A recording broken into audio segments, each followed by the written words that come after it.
Yesus telah dinubuatkan ribuan tahun yang lalu bahwa dia akan dilahirkan. Dan Yesus itu siapa? Saya akan bacakan dalam Yesaya pasal 9 ayat yang kelima. Demikian. Sebab seorang anak telah lahir untuk kita. Seorang putera telah diberikan untuk kita. Lambang pemerintahan ada di atas bahunya.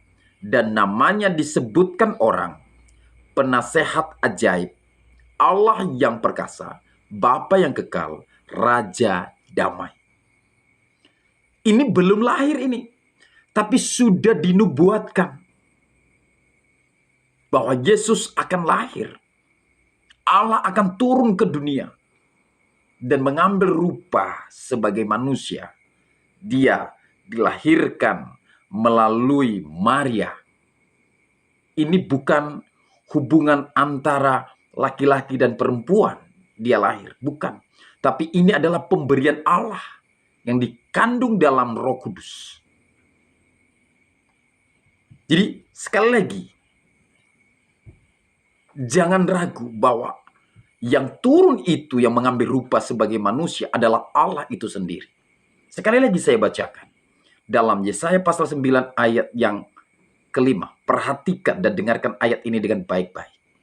Ayat 5 firman Tuhan berkata, sebab seorang anak telah lahir untuk kita, seorang putra telah diberikan untuk kita, lambang pemerintahan ada di atas bahunya, dan namanya disebutkan orang Penasehat ajaib, Allah yang perkasa, Bapa yang kekal, Raja damai.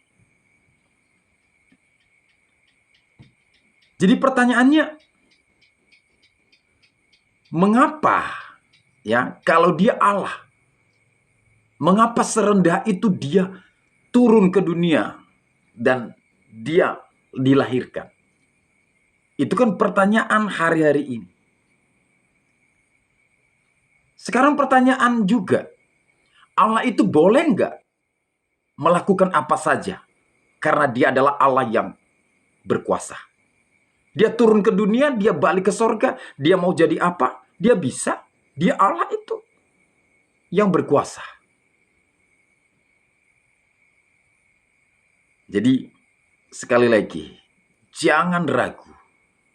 Yesus itu adalah Allah itu sendiri.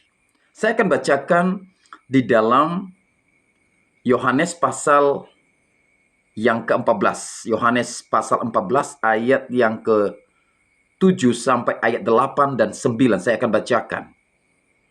Selama dia mengajar, mengambil rupa sebagai manusia, selama ini mengajarkan Allah Bapa kepada murid-muridnya bagaimana cara menyembah, bagaimana cara mentaati firman Allah. Selama dia di bumi. Dan murid-muridnya penasaran. Allah itu siapa? Bapa itu yang diceritakannya siapa? Itu sebabnya karena murid-muridnya menanyakan kepadanya terus tentang Allah Bapa yang diceritakannya, maka dia berterus terang, Yesus berterus terang, siapa dia yang sesungguhnya. Saya akan bacakan di dalam Yohanes pasal 14, ayat yang ke Yohanes pasal 14, ayatnya yang ke-7 mulai saya akan bacakan. Dengarkan baik, supaya jangan gagal paham. Dan saya yakin dan percaya lewat ayat-ayat yang saya bacakan, saudara mengerti dan paham siapa Yesus yang sesungguhnya.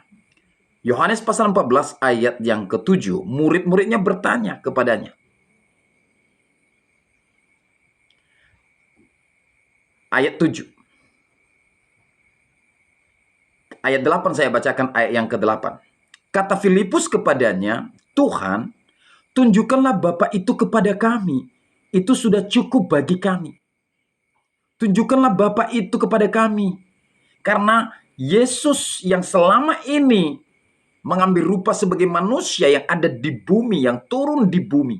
Dia mengajarkan tentang kealahan, tentang Bapa di sorga, tentang ketaatan, tentang kekudusan, tentang bagaimana menyembah, memuji Tuhan, bagaimana hidup yang benar di hadapan Allah Bapa. Dia belum berterus terang bahwa dia itu adalah Allah itu sendiri yang menyatu dengan Bapa. Tetapi dia saat ini berterus terang, dia menjelaskan, menyampaikan kepada murid-muridnya siapa dia. Karena terus ditanyai, tunjukkanlah Bapa itu kepada kami. Ayat yang ke-9, Tuhan Yesus menjawab murid-muridnya, Yohanes pasal 14. Kata Yesus kepadanya, telah sekian lama aku bersama-sama kamu, Filipus. Siapa yang bersama-sama dengan Filipus? Filipus ini adalah salah satu murid. Siapa yang bersama-sama kepada Filipus dan murid-murid yang lain? Adalah Yesus Kristus. Dia berkata, telah sekian lama aku bersama-sama kamu, Filipus, namun engkau tidak mengenal aku. Kamu tidak mengenal aku. Karena Filipus menanyakan tentang Allah Bapa itu, tunjukkan kepada kami. Tuhan berkata kepada Filipus, engkau tidak mengenal aku. Barang siapa telah melihat aku, kata Yesus, ia telah melihat Bapa yang selama ini dia ceritakan kepada mereka, yang selama ini belum berterus terang